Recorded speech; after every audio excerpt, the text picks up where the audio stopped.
Well, hello everybody, and welcome back to Cassie and I.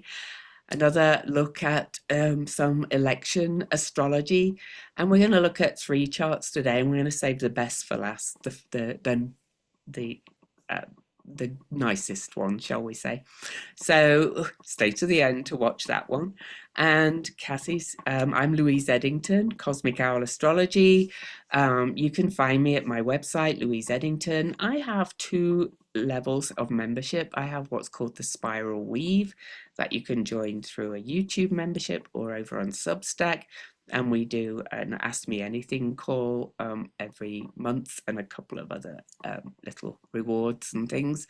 And I also have a private membership community on my website called The Nest, which is more for people that really want to learn more astrology and develop their astrological or related business. Cassie. I'm Kathy Beal. My website is empowermentunlimited.net. I have forecasts for every week, every new and full moon, every month. They are also at my YouTube channel, Professional Aquarian. I have a Patreon where I have quickie daily forecasts available at the lowest level and a variety of other things. And my Facebook group, the Astro Insight Lounge, is a place for discussing how astrological influences are playing out in the real world. There's a lot of political stuff there, but and a lot of astrology memes. And it's probably the only Facebook group astrology wise that I actually go into now because Facebook, I don't spend Yeah, much time on it now. But right. anyway, but that group's good. So Kathy's probably got her news roundup as usual. So she's I like to start with some examples of how the forecasts that we've been giving have been playing out in the news. And we drew a lot of attention to the lunar eclipse that happened on March 15th. And I said it was a wrecking ball. I said it would bring collapse. That's the day that the first later reported signal chat, the first one we know about, with the Yemen bomb plans. And indeed, finally, someone has had his head roll for that. We'll look at him briefly. Um, then there are now more than 200 lawsuits against Trump and the administration. So that's basically two a day for his first 100 days in office. I have a link on below the video for a litigation tracker where you can follow these, but pretty much across the board, something like 95% of these cases are all getting court orders and injunctions and temporary restraining orders against him. And now a number of the foreign students who've been detained are getting their freedom back. So that feels really important. Last week, Mars opposed Pluto, and there was a massive power outage in Portugal and Spain, possibly other places. And it wasn't just the power, it was a huge amount of the grid going down. Around the same time, Venus entered Aries. Now, we've had a progression going on. March 30th, the planet that represents our connection to spirit, Neptune, moved into Aries. Cory Booker took to the Senate floor for 25 plus hours. Then Mercury moved into Aries, and as soon as it contacted Pluto, Letitia James made a firebrand speech. So now Venus, representing women, representing all of us, our collective values, moves into Aries. And who shows up? Kamala Harris makes an appearance. on that And very evening, the on same that hour. evening, Yeah. and Letitia James, God bless her, opens an investigation into Trump and company for insider trading, which they can do because that's a state crime.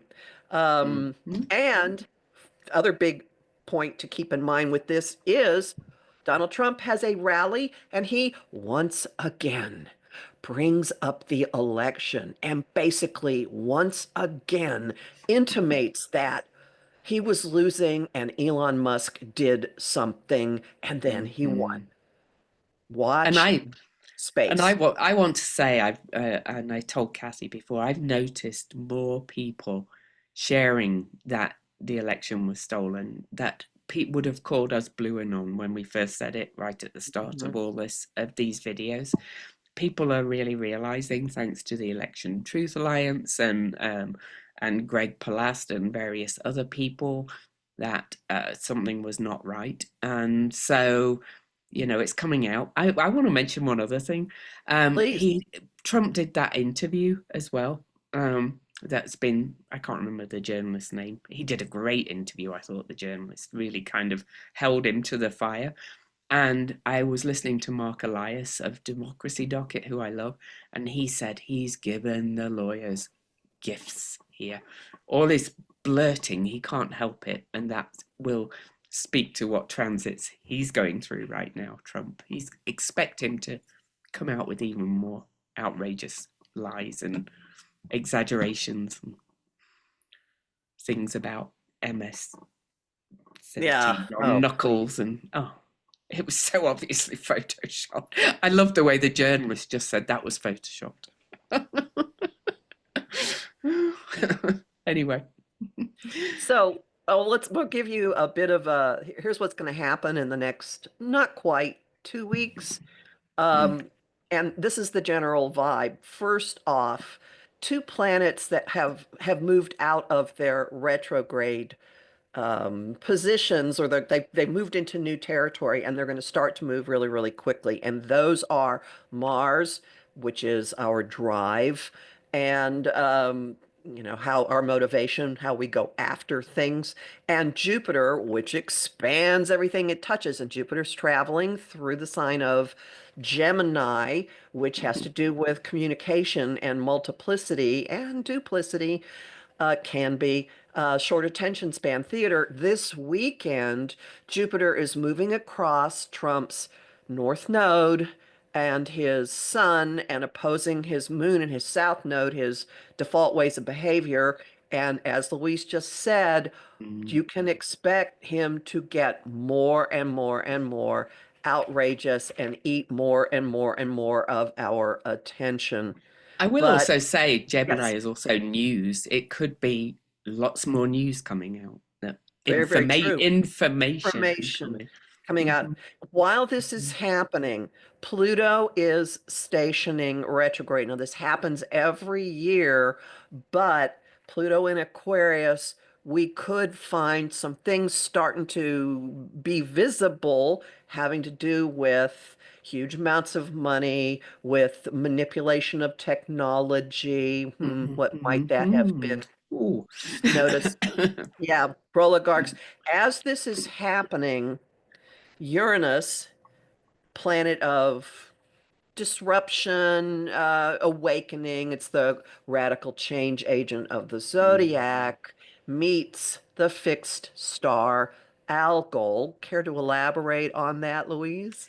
Yeah, well, Algol's, got a terrible reputation because, like, as most the ancient descriptions of the fixed stars are interesting, but they usually indicate some kind of heads rolling somewhere. So Waltz already, he's impacted by it, as we'll see when we look. The first Algol Uranus conjunction last July was almost to the day when Biden stepped down. And that was opposing his Scorpio energy. So he kind of stepped down because of other people kind of saying, you need to step down. So that was the opposition. And there was another one as well. They didn't tie in directly, but there was literally the assassination attempt, apparent assassination attempt, I'm going to say, on our apparent leader that apparently grazed his ear, and so Head, the head, head. head again, and it, as you'll see, it's all at the top of his chart as well. So public figure. So they do. Algol does kind of take people down from their position off sometimes, but I also see Algol as a very feminist figure, just looking at the myth and how she was a harmed woman, basically, in the myth. And Pallas Athena ended up putting her head on her Her shield, shield.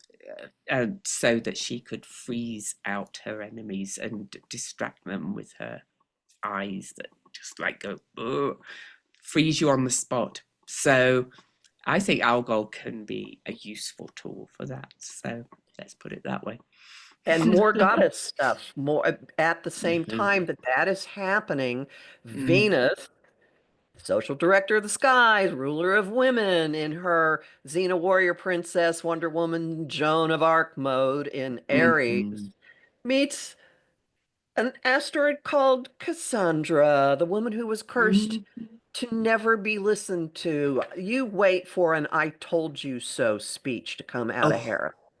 You oh wait. yeah, Said yeah. it once, but this is the I told you so, I called it, and you didn't listen to me moment.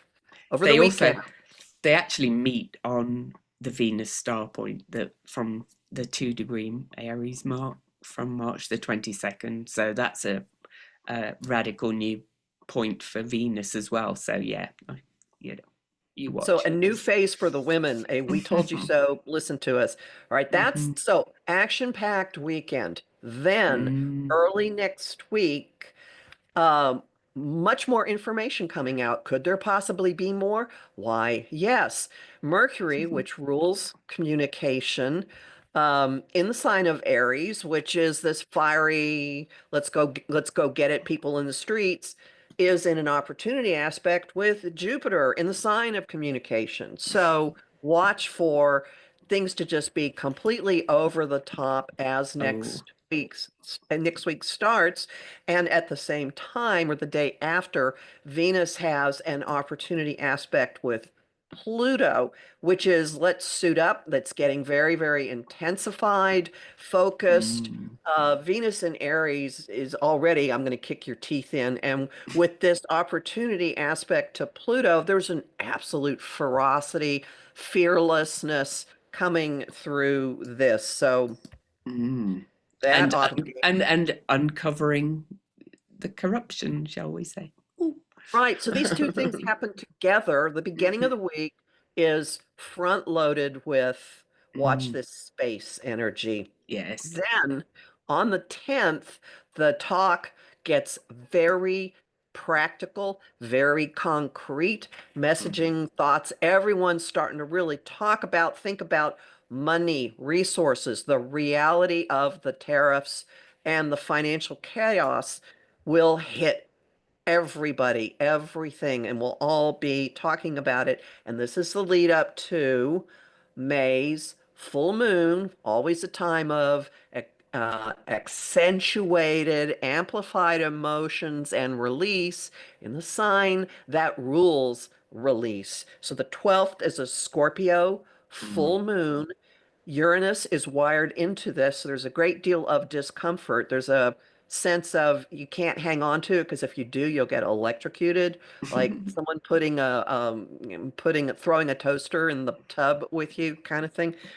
And at the same time, Mercury, communication, messaging, thoughts, conversations, is in a challenging aspect to Pluto, which rules this moon. So Mm.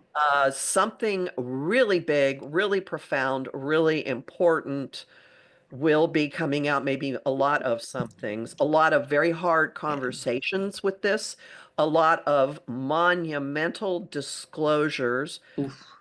having to do with power, having to do with things we don't like to talk about in public, and leading to massive release, massive letting go.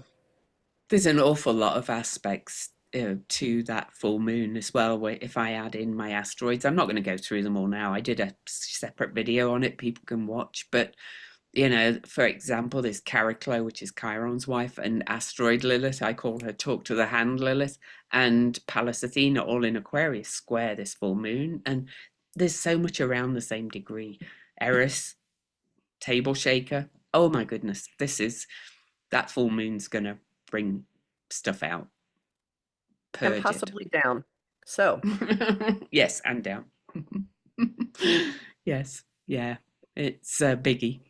So So to sum yes. it up, it's a real productive time. This isn't just, oh my God, we're going through hell for the sake of hell, Mm, which is never really the case, but this is stuff coming out that is leading to action. The mhm. number of people in the streets only going to increase. Oh yes, definitely. But also like the number of people speaking out and the representatives. Well, we'll talk about Harris's speech in a minute. So that was amazing. I thought I was like, oof. I had to listen twice. Anyway, Mike Waltz. Okay, so the first thing I note. Oh, well, let me put the transits around it. So, oh, sorry. While you're doing that, this is the National Security Advisor who added Mm-hmm. the editor of The Atlantic to a Signal chat that discussed Yemen bombing plans. Mm, So he's been relieved of that title, which has now been added to Marco Rubio's duties, but he hasn't been completely fired. He's now been put up for ambassador to the UN, which I saw some commentator, I regret that I don't remember the name, comparing to moving the chairs around on the deck of the Titanic. yeah, yeah, yeah. But anyway, this Uranus Algol conjunction, heads will roll, as we said, sudden, square his natal Mercury. We don't have a time, so I put the sun on the first, I think. Oh, it doesn't look like I did, but anyway. I can change that in a second, but either way, it's square his Mercury. So let me just go and edit that chart. And Mercury is something he communicated. It's his own method of communication, and it's in the sign of Mm-hmm. Aquarius, which would be appropriate for Signal, for using an Mm-hmm. app, using electronic communication. Absolutely. Let me just change it to sun on first because it's better. Okay, so yeah, so but if we use just the solar houses, this was in his fourth house as well, which is kind of change of basis of security and all kinds of things like that. Also in a quincunx to his natal Uranus, so that added to him being the head that would roll kind of thing. So, And I yeah. want to elaborate on that. By the Mm, 12th, by the Scorpio full moon, you don't have to put it up just yet. no. Uranus is going to be in an exact quincunx or adjustment Mm, aspect to that, which I think indicates that the ninth house is legal matters, for one thing, mm-hmm, and also mm-hmm, foreign affairs. I think this indicates that he's not on steady ground at all. There could be another mm, jettisoning. And just know that he's got to be confirmed by the Senate as UN, as ambassador to the UN, and that doesn't put the Signal Gate matter to rest just because mm. Pam Bondi says it's a closed book. No, it's not. It opens it Oh, up for further investigation, and that aspect indicates he's on very shaky ground continuingly. mm, Now, what do you make, jumping back, Uranus at 26, uh, Taurus exactly opposite Juno in his mm-hmm, career house and his solar chart? What do you mm-hmm. make of that? Well, that's his. She's really sacred contracts, Juno, of all kinds, and I think his sacred contract, career-wise, almost with the whole regime or sorry administration, is on shaky ground too. So I think And that's trying the North Node. So hmm there's something fated going on here. oh yeah, because it's forming this mystic rectangle with the and the south node is in his eighth house, which is not a great place for him. So it's there is definitely a fated. This it could be career ending, at least this part of his career. Anyway, obviously he's not dying, but One other thing and that indicates or suggests that this isn't going away just yet is the fact that the nodes they're squaring his nodes. So he's in a yes. grand cross, which is like just being suspended. To me, that's the butterfly pinned to the table, and Mm, you're not getting away from whatever no. is going on. And those nodes have been squared because I use the true calculation of the nodes for anybody that knows astrology, and that meant that the nodes sat by transit, then they sat at 27 degrees right through this whole signal gate thing. They've been exactly squaring his nose right through the eclipses, right through Venus retrograde, Mercury retrograde, all of this period, this big portal of change. And yes, they're starting to move on, but we're going to start to see the impact of it now. And of course, he has Saturn conjunct his south node, so that's kind of endings too. So well, other things as well, but on his south node, it can be endings too. So He's responsible for what he did with communication. That's yeah. a very easy way of looking at that conjunction right there. Saturn, you got to pay the price Mm-hmm. for his default way of dealing with communication, Gemini. And before he was let go, there was a photo of him that went out on the wire services in a meeting in the White House, sitting at a table, and you could actually read on his phone, his Signal app was open, and you could see the identities of the other administration members that he was discussing things with. One thing I'd like to just the button on this whole thing to me Mm, is, and Louise and I talked about this before we went mm, on camera, every member of this administration whose chart we have looked at has transiting Uranus, the thing that blows things up, directly contacting something mm-hmm, in their charts between now and early June. All of them have something blowing up between mm-hmm, now and early June. Whatever is mm-hmm. going on is unsustainable. And I'd love to mention the Mars Pluto oppositions. The first one was on his Venus. Mm. The second one was on his Ceres. And now we've just had the third one, which was at 3 degrees, but still very close to this whole conjunction. I wouldn't be surprised if he gets kind of a woman investigating him too, and about how he has not used technology to serve our needs, shall we say. Well, Mm, that's all I mhm, have to say about him.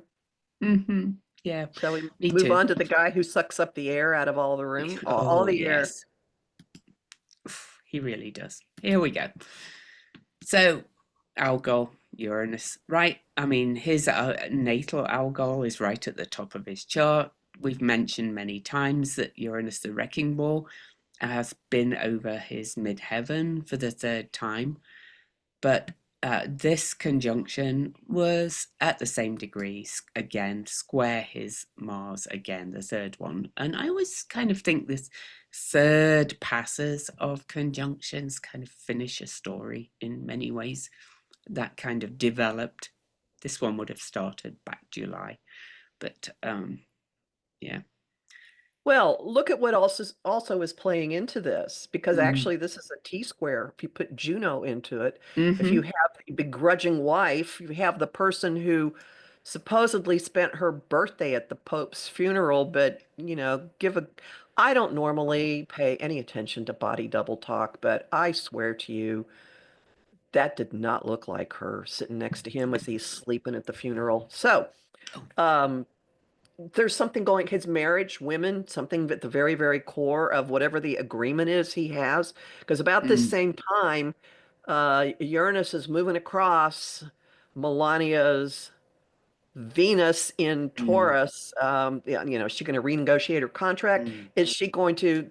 People say she's not living in the White House. Who knows? But I'm just bringing this up to say something that is home related and female mm, related plays a role in whatever. And this is going to prompt more and more outbursts from him at the same time that mm, Jupiter is moving across his north node and his sun and opposing his south node and his moon.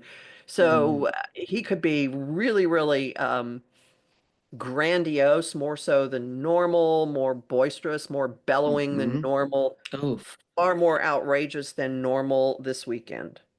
oh, he could be, and do it, and with Uranus involved, it could be like all this chaos and backtracking, and I'm doing this tariff, and oh well, no, let's change that one and do this and do that.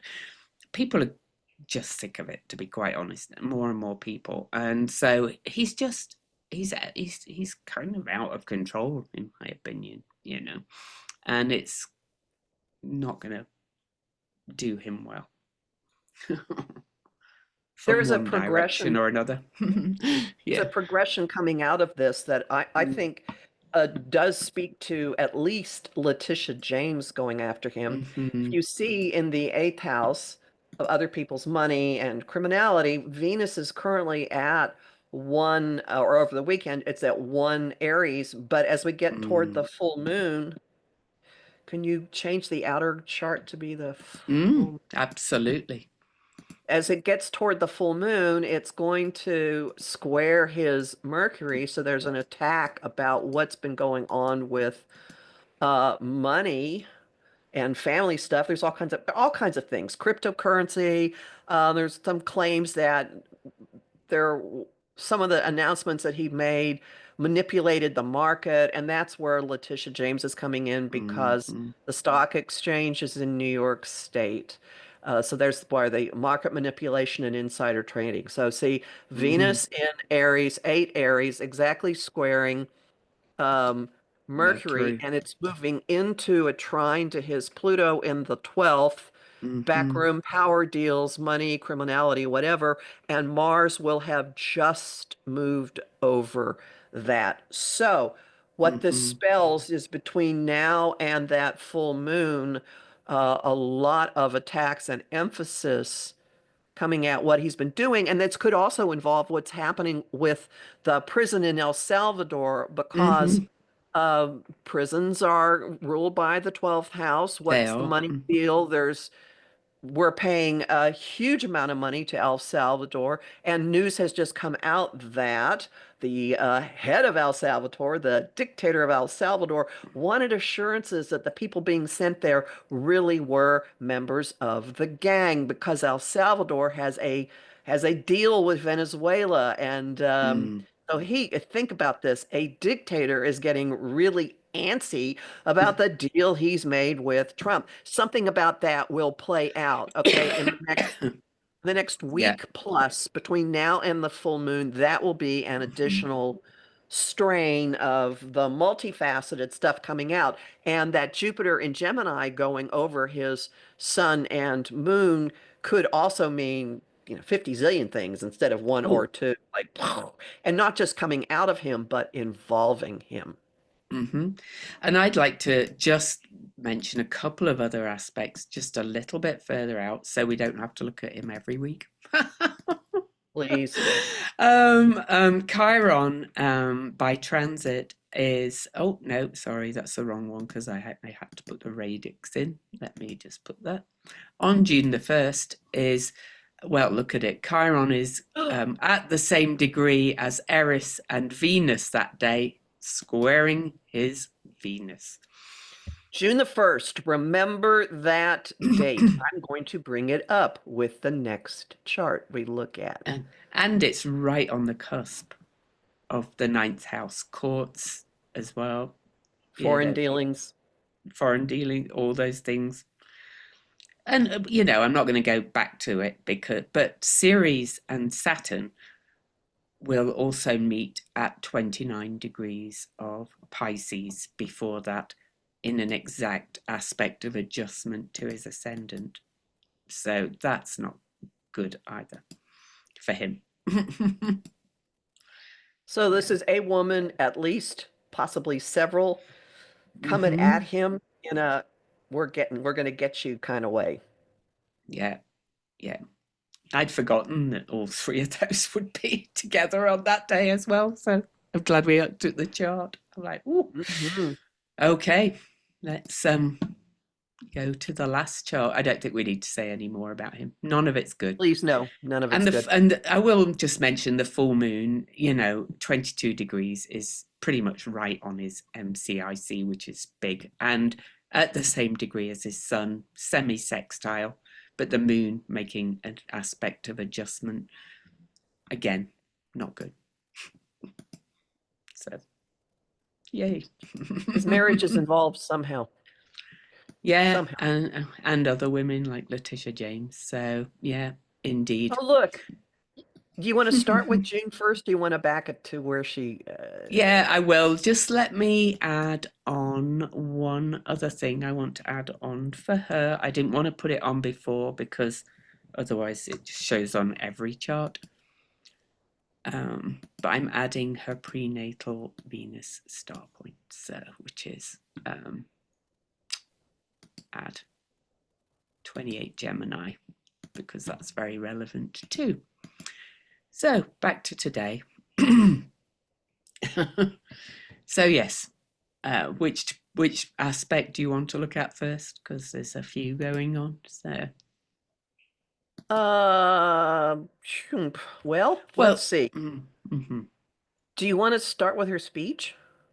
Oh yes, let's just look at her speech. So her I speech don't know was what on, well, it was right after Venus entered Aries. So let's go back to that. So Venus entering Aries.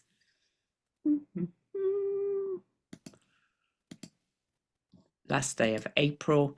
So Venus moved into Aries. This is my time, but that evening she made this speech, and her speech was amazing. I think really you've got to, listen to it if you haven't heard it. It's on YouTube. Behind her, she had the word emerge, which happens to be my year of the word of the year, but it's also the organization she was speaking to.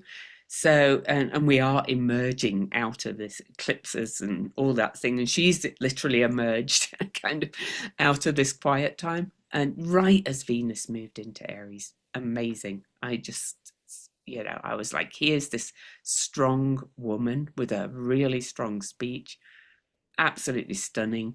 That night, the moon would have passed over her ascendant that evening, and her North Node, which is Gemini, and her prenatal Venus star point, which is 28 Gemini. And it was a powerful speech. It was really progressive, Pluto in Aquarius.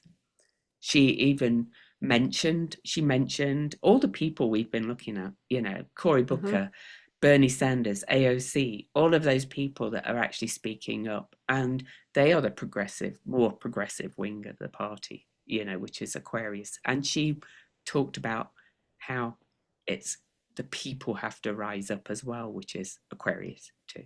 Anyway, and anything you want to add? It was Oh, just well, first, notice that Venus in Aries is in her 10th house, her most public house, her career house, her mm-hmm, world stage house, also, and on the world axis at 0 Aries. mm-hmm, And her language, she talked in terms of courage. There was so many sentences in her mm, speech that really were like statements of what is going on astrologically, particularly the yeah, Venus and Aries part and the Pluto in Aquarius part. But mm-hmm, also Saturn conjunct the North Node in Pisces. She talked about the need to circle around and take care of the weakest. yes. That definitely fits that. Notice that that Saturn and the nodes were squaring her uh, ascendant node and Venus star point. Mm-hmm, So that's pushing her back into the leader role. Saturn is in an adjustment aspect to her sun. Um, mm-hmm. this was the time for her to step out. Oh, Also, Pallas Athena in the ninth house, policy, politics, communication. It was mm-hmm, exactly trine Jupiter. She said it was a message that got through to the people, that said what people needed to hear. And it was not a self-aggrandizing message. It was a here's what's going on, and here's what mm-hmm. we are going to do. Um, So just, it sorry, Sure. yeah, no, No, no, finish. no, Yeah, no. I'm finish. just blithering, Mm, blithering, blithering. Go on. mm. Well, I just wanted to give some exact dates for transits coming up in the month of May. Yeah, I've got Chiron on, three. yeah. Well, you do the No, no, transits because I'm no, going no. to do those. Chiron. I'm going to What's bring in those solar progressions, but Oh, well, I'll mention the Chiron on May the 7th. Chiron will exactly sextile her ascendant, and so we've seen how Chiron is, impacting the other person who in charge. But that's a aspect of opportunity. Chiron in Aries from her 11th house, coming up to pretty much her moon as well, because all of this is coming up to her moon, is bringing the healing aspect, I think, of Chiron in. Yeah. The next thing that it's worth paying, well, I mean, there's a lot of stuff that's going to be going on, but notice Jupiter at 21, Gemini. No, let's look at the full moon. The full moon. Yeah, Next, get May that. 12th. So Louise has been talking a lot about Uranus and Algol together. And they will be pretty much on her Jupiter. They'll be just past her. So, and this full moon's basically on her Jupiter.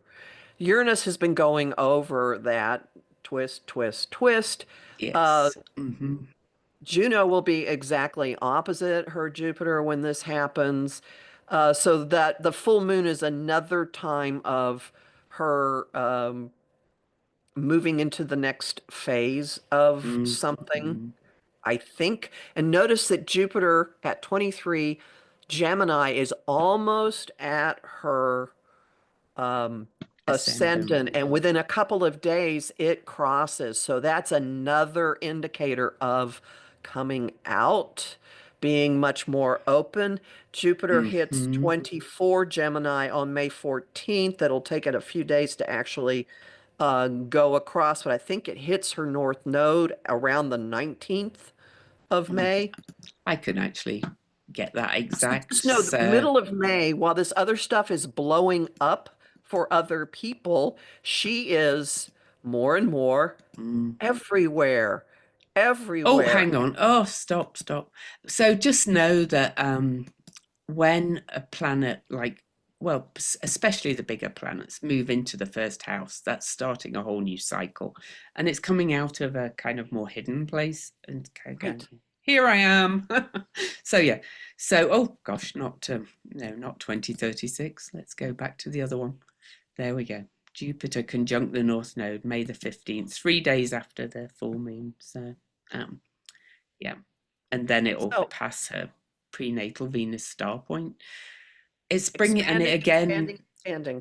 Yeah, and again, it's bringing things back from all those twists and turns. We mentioned the first Uranus-Algol conjunction was almost to the day when Biden stepped down, and that's when she became, so that doesn't mean we're predicting that he's going to be taken out and she's installed. I don't think there's a mechanism for that, but something's coming back for sure.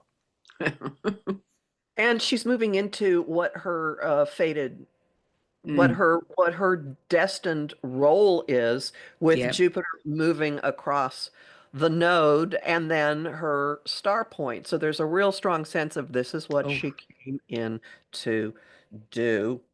And some of the stuff, of course, the transiting nodes square her ascendant now. Well, they're coming up to, because they move reverse for the audience. They'll be squaring her ascendant with those nodes by transit. So it's definitely a turning point, a karmic turning point for her in many ways. She's part, and it's very public, and she's part of where this country is heading. Yes. And there's one other thing I want to bring in, and then Louise has some very interesting stuff to add. Notice that Mars, in moving through the second house, Mars has now cleared its retrograde, which started December 6th. It's cleared all of its retrograde territory, and it is now chugging along. She's going to have her Mars return. Oh, gee, what day was that? June 1. Oh, yes, June the 1. Oh, June 1. Okay, I said in the previous chart, notice June 1. So she's going to be all systems go. And Mars returns, they do, it's a bit, most people have heard of solar returns. Mars returns kind of start a cycle that lasts almost 2 years. So, yeah. Okay. So Louise So has some very interesting things to add.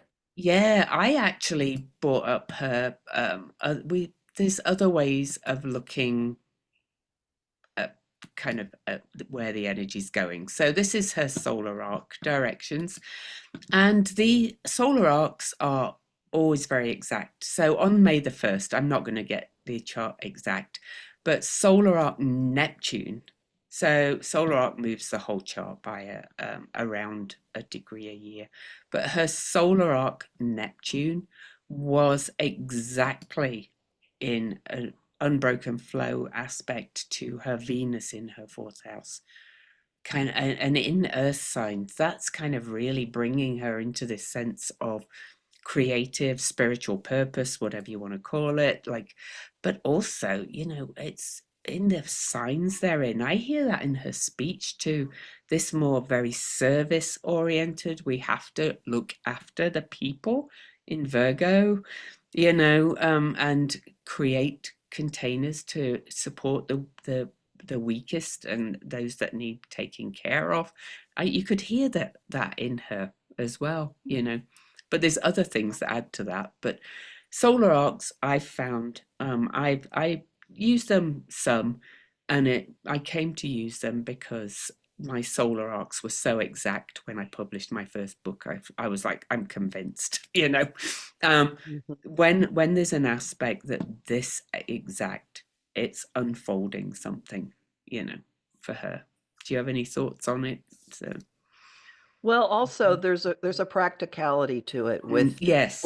Virgo Hmm. and Capricorn being involved. Hmm. This isn't just bleeding heart, Oh no, no, no. bleeding heart philosophy. There's a real world impact, practical, mundane vibe to it all. Hmm.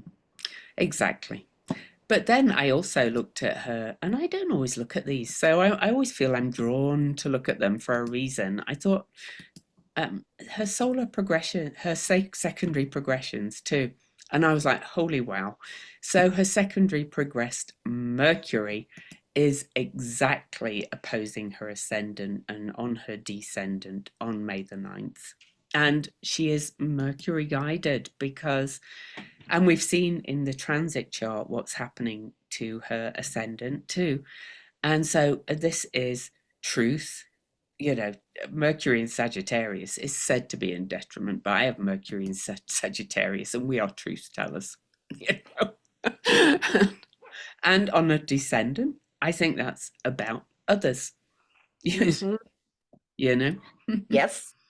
and to and about others. But also in her secondary progressed chart, I'm not going to move it on. Her secondary progressed Jupiter is here, is exactly opposing her Neptune. And in the axis Taurus Scorpio, revelation, power, values, power over, revealing the manipulation, revealing the truth again, the judge kind of thing, Jupiter. I'm sure you could add to that as well. So there's Well, the Jupiter, there's the Neptune. she Exact. she said last fall, if this man is elected, we'll be in a recession by the spring. And Mm. And looky. that's exact May the 29th, which is just before, June the 1st. So it just combines all these things, that are coming up, and we also, if we look at her secondary progressions, it's something I looked at when she was running. And it's been there a little while, but her secondary progressed Saturn is moved from Aquarius into Pisces and moving towards the top of her chart. So that's just another thing adding to it. Leadership, expert, all of that. I look back I actually listened to one of my videos. I think I did 3 when she was running. I just felt it was her destiny and her time. So how it's going to happen, I do not know, but I still think she's destined. I agree. And we're moving into the month that really starts to show from both directions Why? Yeah. And does that mean she's destined to be president? I think there's other ways of leading. I'm not going to, but possibly. Yeah. I know people want exacts, but she's not. She's back, and she is back. Yep. In a big, big, Yeah, big way. yeah, yeah. And I come from the very progressive wing of the party, and I wasn't an early fan of Kamala, but she won me over in her race, and I think she and her astrology won me over too, to be quite honest. And that speech, I was just like, she's saying it could almost have been a Bernie Sanders stump speech in some ways. I'm telling you. Yep. Because I could recite Bernie Sanders stump speeches off by heart. So, I mean, she didn't go into the detail he did, but and it was much more positive, but it was co-creative. It was like, let's do this. So, anyway, that's so as usual, we're in a crazy time. Do your self-care, look after yourself, do what brings you joy. Um, get involved in some way, do your 5 calls. I don't know what's happening in other states, but I'm noticing a lot more involvement locally in politics. People are there was a May Day event here yesterday in Utah. I actually couldn't go, but there was 500 people there, and it was, like, how can we get involved? How can we be active? What role can you do in it? And there's a lot more of that coming up. So just, watch for things like that. It's not all about marching. Everybody Anyways, has a role and it can oh, change from day to day. yeah, yeah, exactly. So I hope you enjoyed that one. Hope you have a bit more optimism with all that coming in. Things are Happy changing May. and they're going to start changing fast. So bye. Bye.